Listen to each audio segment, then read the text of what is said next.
Planning board പുനഃസംഘടിപ്പിച്ചു. K M ചന്ദ്രശേഖരനാണ് vice chairman. മന്ത്രിമാരായ P K Kunhalikutty, C P John, Shibu Baby John, Mons Joseph, Sunny Joseph എന്നിവർ അംഗങ്ങളാണ്.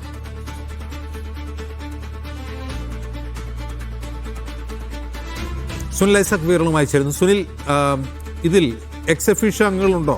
പുറത്തുനിന്ന് ആരെങ്കിലും ഉണ്ടോ മന്ത്രിസഭയിൽ നിന്നല്ലാതെ? ഇല്ല, നിലവിൽ 7 അംഗങ്ങളാണുള്ളത്.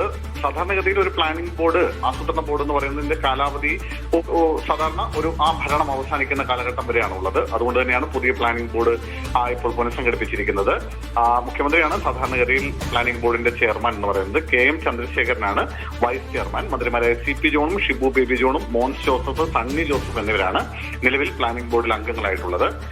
വൈസ് ചെയർമാൻ മാത്രമാണ് മന്ത്രിസഭയിൽ അംഗമല്ലാത്ത ആളുള്ളത്. മറ്റുള്ളവരൊക്കെ മന്ത്രിസഭാ അംഗങ്ങളാണ്. ഞാൻ നേരത്തെ പറഞ്ഞതുപോലെ മുഖ്യമന്ത്രിയാണ് ചെയർമാൻ. എന്തായാലും പുതിയ പ്ലാനിംഗ് ബോർഡ് രൂപീകരിച്ച് ഇപ്പോൾ സംസ്ഥാന സർക്കാരിന്റെ ഉത്തരവ് പുറത്തിറങ്ങിയിട്ടുണ്ട്. ശരി.